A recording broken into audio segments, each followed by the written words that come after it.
सेवक की तो संसारी स्वामी भी इच्छा पूर्ण करता है। आप तो सर्वेश्वर हो और हम आपकी अशुल्क दासियां हैं, अवैतनिक कर्मचारी हैं। हमें और कुछ नहीं चाहिए, केवल आपके दिव्य स्वरूप का दर्शन चाहिए, और कुछ नहीं चाहिए। ठाकुर जी, किसी को जीवन दान दे करके फिर उसका वध कर देना, ये कहां न्याय संगत है, कहां उचित है। पहले आपने हमारे प्राणों की रक्षा किया, कैसे कैसे कहां कहां किया। कहती हैं विष जलाप्ययात व्याल राक्षसात वर्ष मारुतात वैद्युता नलात। आपने काली नाग के विष के प्रभाव से जो यमुना का जल दूषित था, उस जल को पवित्र करके विषैले जल से हमारे प्राणों की रक्षा किया। फिर दावा नल लगा जो हुआ था, मुंजारण्य में आग लगी थी, उससे आपने हमारे प्राणों की रक्षा किया। फिर इंद्र कुपित हुआ, आपने इंद्र के कोप से गिरिराज पर्वत को उठा करके हमारे प्राणों को बचाया। फिर वत्सासुर से आपने बचाया, वृषासुर से बचाया, विद्युत से बचाया, रक्षिता मुहुः, बार बार आपने हमारे प्राणों की रक्षा किया। तो किस लिए रक्षा किया? अपनी विरहाग्नि में हमको जला करके नष्ट करने के लिए आपने हमें बचाया क्या? हे भक्तवांछा कल्पतरु शरणागत वत्सल, आपको लोग कहते हैं प्रणत देहिनाम पाप कर्षणम तृणचरानुगम श्रीनिकेतनम। गोविंद, आप तो सब प्राणियों के अंदर प्राण रूप में विराजमान हैं, और आपके चरणानुराग का जो चंचरीक बन जाता है, उसके सारे पाप नष्ट हो जाते हैं। आप सांपों के फण तक पर अपने पैर रखने में संकोच नहीं किया, अपने भक्तों के रक्षार्थ। और आज उन्हीं चरणार बिंदों को भक्तों से दूर रख करके क्या आपके चित्त को शांति मिल रही होगी? चित्त चोर कन्हैया, बड़ी मीठी मीठी वाणी बोल करके हमारा चित्त अपने चरणों में लगवा लिया, और उसके बाद हे पुष्करेक्षण कमल नयन, अब अपने को हमसे दूर रख करके अपने अमृतमय स्वरूप का चिंतन जो करवा करके हमें विष खाने को विवश कर रहे हो। संसार में कहते हैं लोग कि तव कथामृतम तप्त जीवनम। कवियों ने गाया है कि आपकी कथा जिसका जीवन समाप्त होने पर हो, उसको कृष्ण कथा सुना दो, जीवन प्राप्त हो जाएगा। भक्ति के पुत्र ज्ञान वैराग्य आपकी कथा को सुन करके और चैतन्य हो गए चित्तचोर, लेकिन ये दूसरों के लिए होगी।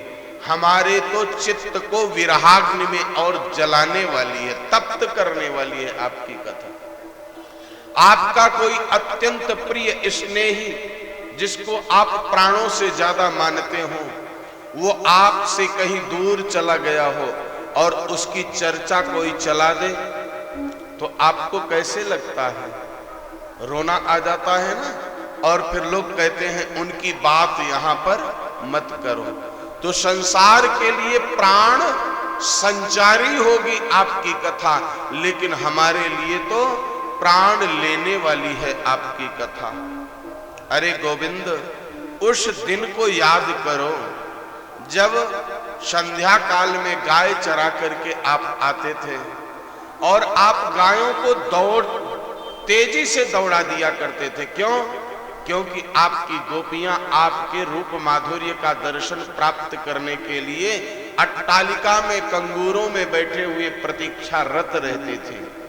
तो आपको इतना सहन नहीं होता था कि हमारी गोपियां हमारी प्रतीक्षा करें।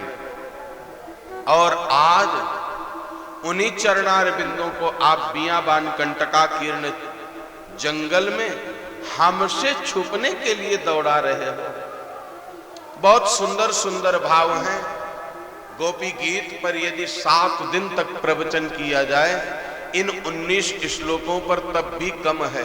संपूर्ण श्रीमद् भागवत का सार है गोपी गीत।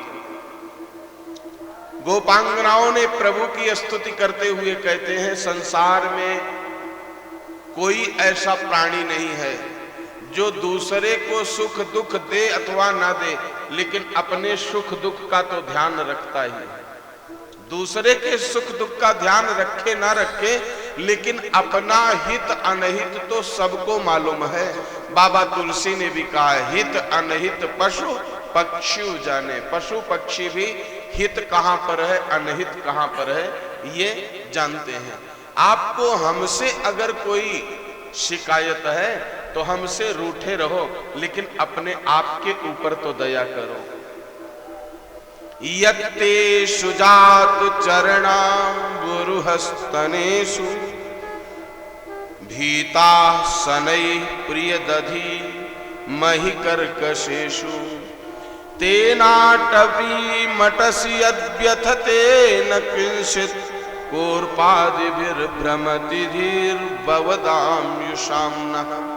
अरे नंदनंदन यशोदानंदन कृष्णचंद्र आनंद कंद ब्रज चंद्र, आपके चरणार विंद कितने सुकोमल हैं, आपने कभी ध्यान दिया? भगवती लक्ष्मी जो समुद्र में पैदा हुई और समुद्र का फेन उनको चुभने लगा, तो उन्होंने आपसे प्रार्थना किया, आपने उनको कमल के पुष्प पर आसन दिया। पद्मानने पद्मोरु पद्माक्षी पद्म संभवे तन्मे भजसि पद्माक्षी येन सौख्यम लभाम्यहम। लक्ष्मी जी को सुख प्रदान करने के लिए उनको आपने कमलासन प्रदान किया, लेकिन कमल के आसन को प्राप्त करके भी लक्ष्मी मैया बड़ी दुखी हो गई। उनको कमल का पुष्प भी चुभने लगा। वो आपसे प्रार्थना की कि मुझे यहां पर सुख नहीं है, तो आपने उनको अपने वक्षस्थल पर निवास दिया।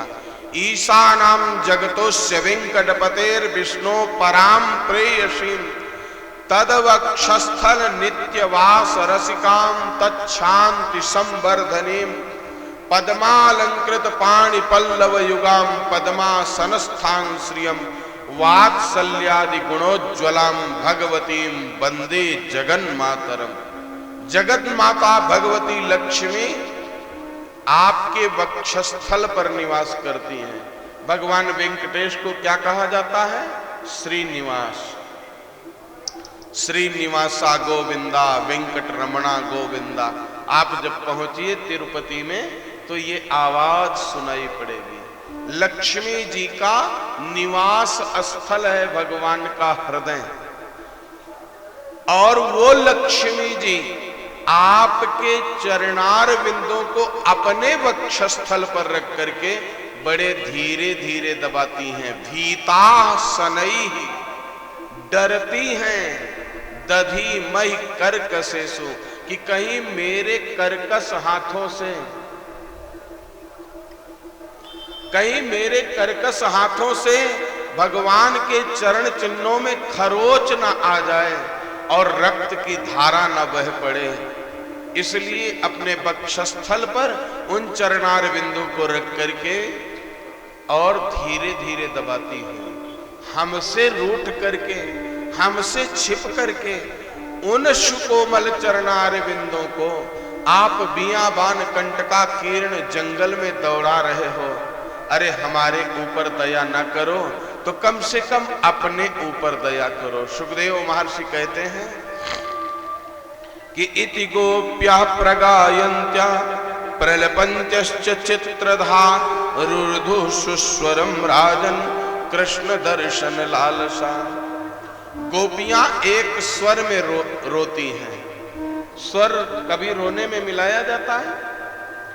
गाने में तो स्वर मिलाया जाता है, लेकिन रोने में स्वर मिलाया जाए ये कहीं सुनाई नहीं पड़ता है। लेकिन गोपियां आज रोने में स्वर मिला रही हैं, एक स्वर से रुदन करती हैं। उनके मन में लालसा किस चीज की है? काम्य भाव नहीं है उनके मन में, कृष्ण दर्शन लालसा, केवल भगवान का दिव्य दर्शन प्राप्त करना चाहती हैं और कुछ नहीं। उनके पवित्र प्रेम को देख करके ठाकुर जी से रहा नहीं गया और उनका जब भाव देखा कि ये अपने लिए मुझे नहीं पुकार रही हैं, मेरे लिए मुझे पुकार रही हैं, मेरे चरणों पर इनका इतना अनुराग है कि ये सुकोमलांग चरण को मेरे बियाबान कंटका में, कंटका किरण जंगल में चलते हुए नहीं देख सकती, इसलिए रो रही हैं। तो ठाकुर जी प्रेमाधिक्य को देख करके और उसी समय उसी स्थान पर प्रकट हो जाते हैं। बोलिए भक्तवत्सल भगवान की जय। ताशाम आविर्भवच्छौरी स्मयमान मुखाम्बुजः पीतांबरधर स्रग्वी साक्षान मनमथ मनमथः। करोड़ों कामदेव के सौंदर्य को लज्जित करते हुए कृष्णचंद्र आनंद कंद मंद मंद मुस्कुराते हुए और गोपियों के मध्य में प्रकट हुए।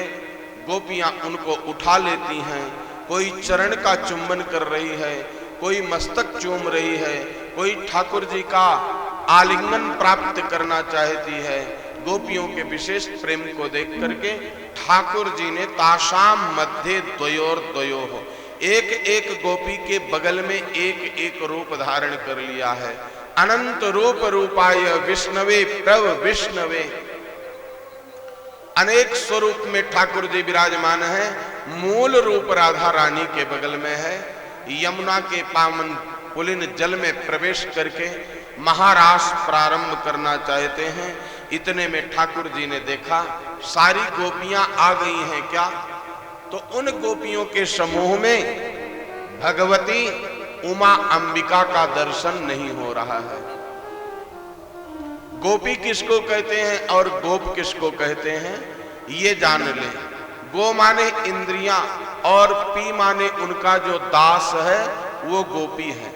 इंद्रियों के अनुकूल जो चलते उठते बैठते खाते पीते सोते हैं, इंद्रियों के अधीन जो हैं वो गोपी हैं।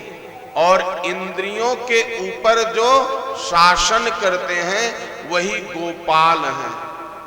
हम इंद्रियों के वशीभूत हैं, जिह्वा के, नेत्र के, कर्ण के, नासिका के।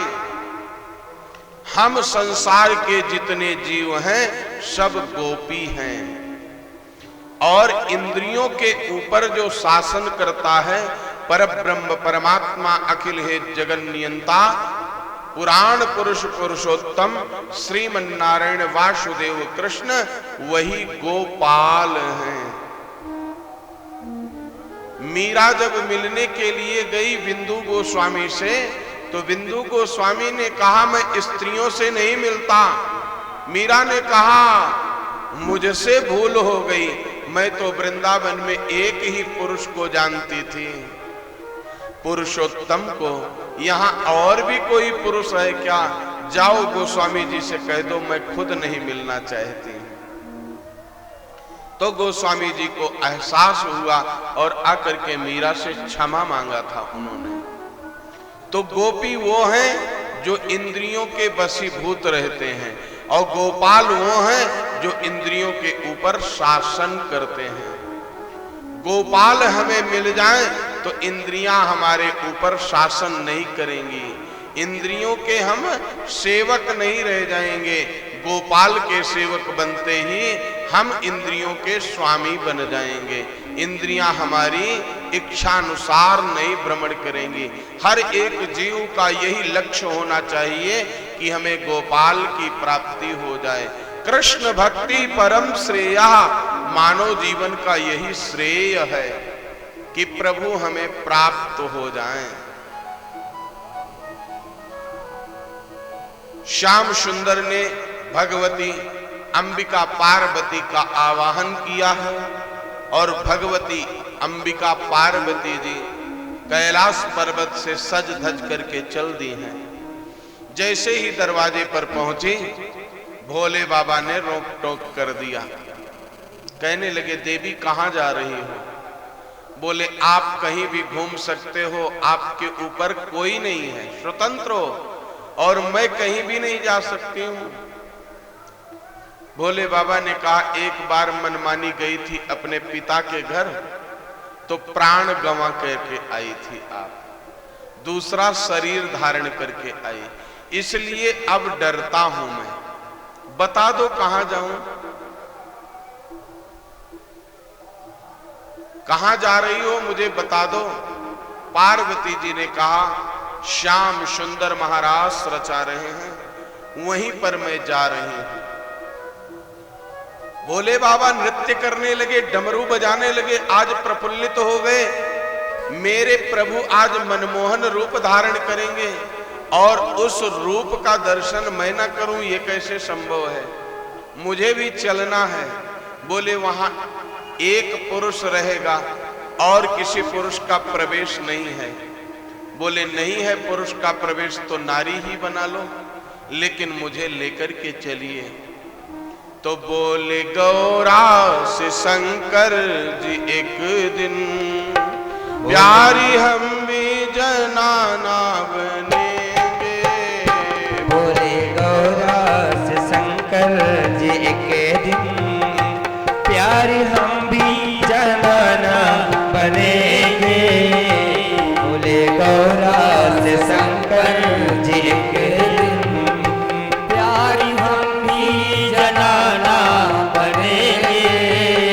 वृंदावन के सुहानी गली में देखने रास लीला चलेंगे।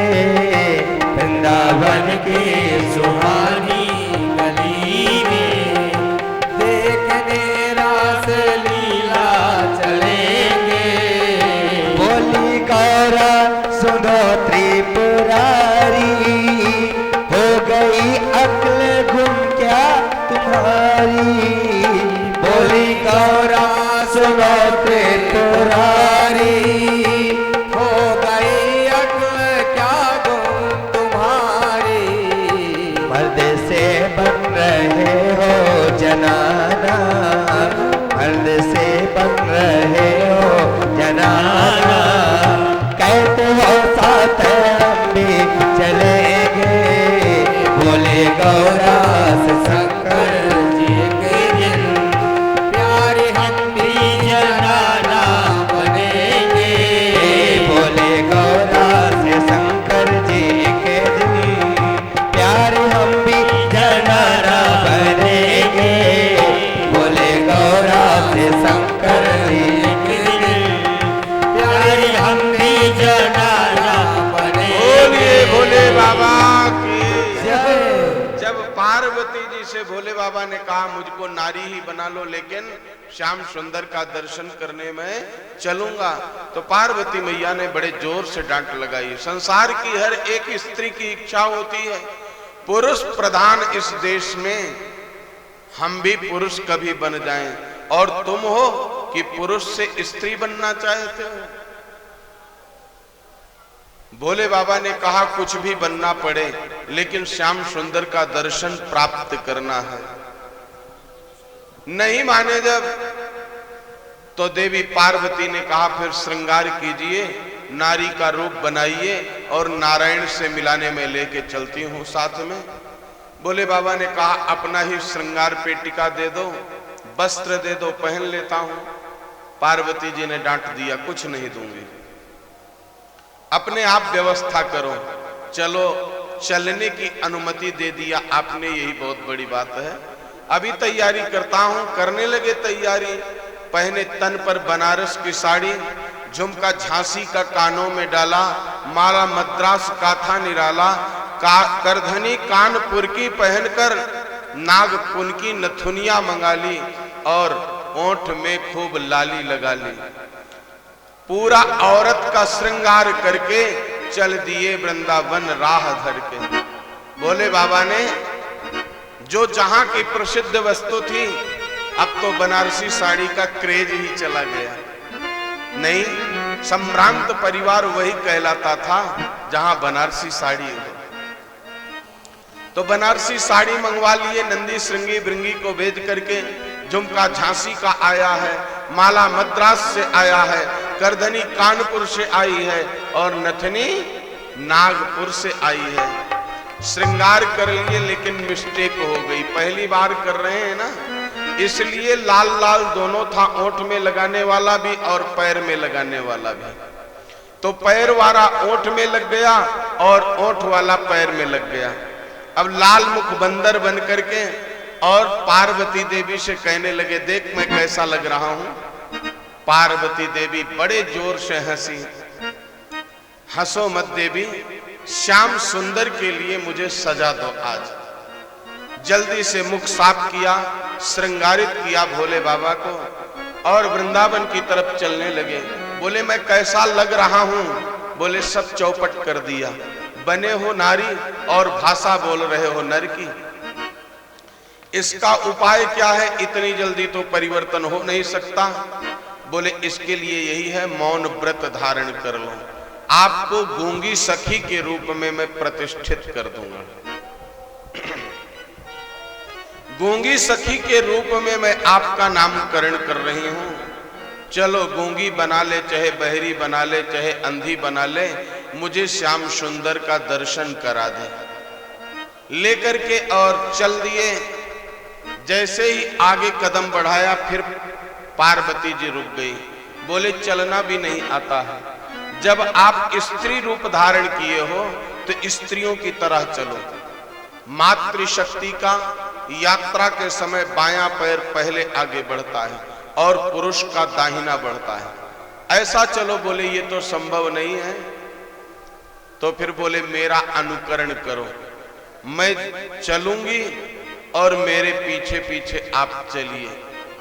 बोले ये तो कलयुग में होगा, देवियां पति देव का नाम बदल देंगी, लाइफ स्टाइल चेंज हो जाएगी, नाम भी बदल जाएगा। जब किसी को परिचय देंगी तो कहेंगी ये मेरे हस्बैंड हैं। वो बेचारा एक बार ही तो हंसता हुआ बैंड बजाता हुआ गया था श्रीमती जी के दरवाजे पर। दहेज इतना लिया कि पिता के चेहरे की मुस्कुराहट ही छीन लिया। तो देवी ने भी उसी समय प्रतिज्ञा कर ली, इसी समय प्रतिज्ञा कर ली कि अब आपको मैं कभी दोबारा हंसने नहीं दूंगी। नामकरण कर दिया हस्बैंड। और अपना नामकरण क्या कर लिया? लेडी। लेडीज क्लब बन गए।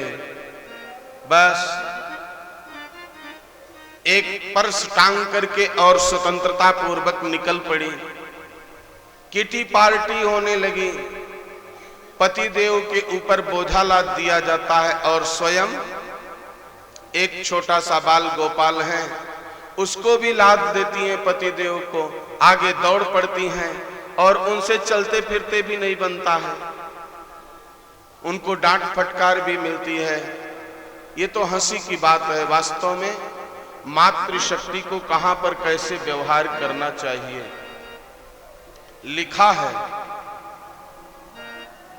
कि यात्रा काल में,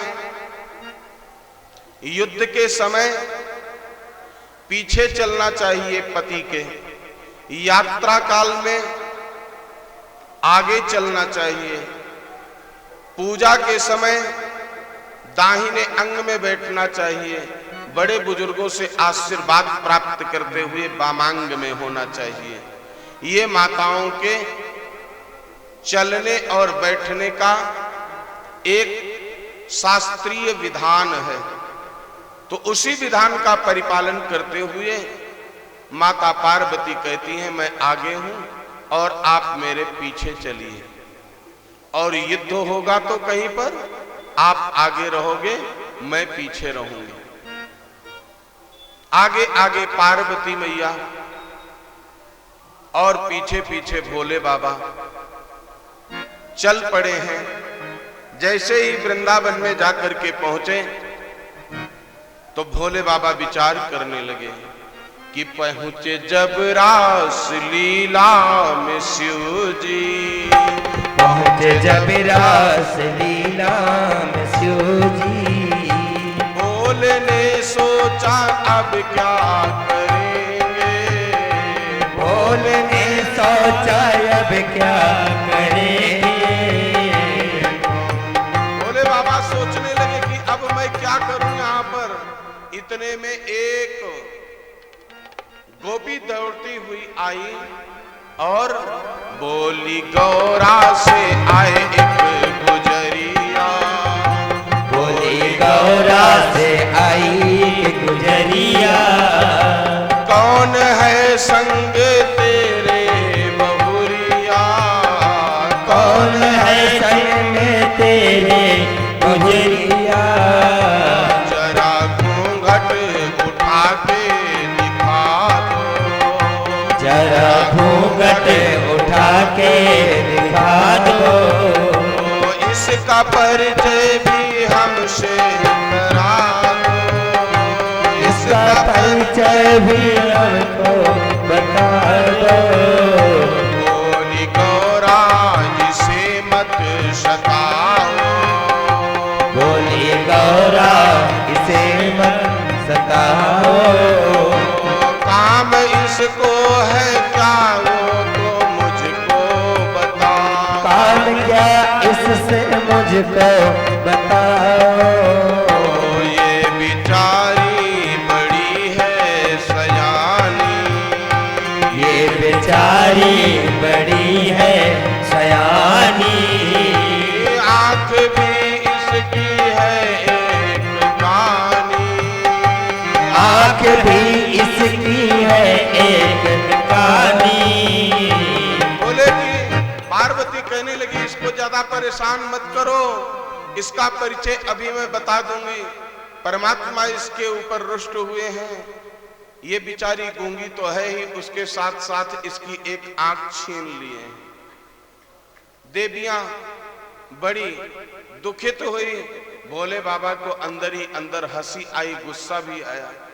संसार से एक आंख ज्यादा है मेरे, 2 आंख वाले दुनिया में देखे जाते हैं, मैं 3 आंख वाला हूं। और ये देवी मेरी एक ज्यादा न बता करके एक और कम कर रही है। चल कुछ भी बना ले, अंधी बना ले, बहरी बना ले, लंगड़ी बना ले, मुझे श्याम सुंदर का दर्शन करा दे। जैसे ही आगे बढ़े श्याम सुंदर ने आवाज लगाया कि गूंगी सखी सबसे पहले आ जाए। पार्वती जी के बड़े जोर से चिकोटी काटते हुए भोले बाबा ने कहा, देखो हमारा अंदर का कनेक्शन कितना जबरदस्त है।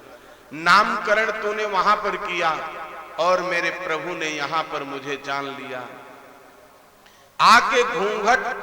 आके मोहन ने घूंघट उठाया, भोले ने अपना डमरू बजाया। जैसे ही घूंघट उठाया भोले बाबा डमरू बजाने लगे। गोपियां हतप्रभ रह गई। भगवान भोलेनाथ के सुंदर श्रृंगार का दर्शन करके और भोले बाबा को श्याम सुंदर ने कहा, अब आपको दर्शन मिल गए, आप यहां से चले जाइए। अब वहां से पधारे और वृंदावन में सदा सर्वदा के लिए गोपेश्वर महादेव के रूप में प्रतिष्ठित हो गए। प्रतिदिन नारी के रूप में भूत भावन शिव का श्रृंगार होता है। बोलिए गोपेश्वर महादेव की जय। जय जय श्री राधे। महाराज प्रारंभ हुआ। सुखदेव महर्षि राजेंद्र परीक्षित को कहते हैं कि संस्थापनाय धर्मस्य प्रशमायेतरस्य च अवतीर्णो ही भगवान अंशेन जगदीश्वरः। भगवान की लीला का कोई गान कर नहीं सकता है। कृष्ण की लीलाएं अनुकरणीय कम है, स्मरणीय ज्यादा है। हम मनुष्य हैं, इसलिए राम जी मनुष्य बन करके आए। राम जी का प्रत्येक चरित्र हमारे लिए अनुकरणीय है। कवि ने कहा कि चरितम रघुनाथस्य शतकोटि प्रविस्तरम एकैकमक्षरम पुंसाम महापातक नाशनम। राघव का चरित्र 100 करोड़ विस्तार में फैला हुआ है। यदि एक भी हमने अनुकरण कर लिया तो जीवन धन्य हो गया। मातृभक्ति, पितृभक्ति, प्रजारंजकता, भ्रातृवात्सल्यता, एक से एक बढ़ करके हैं प्रभु के गुण।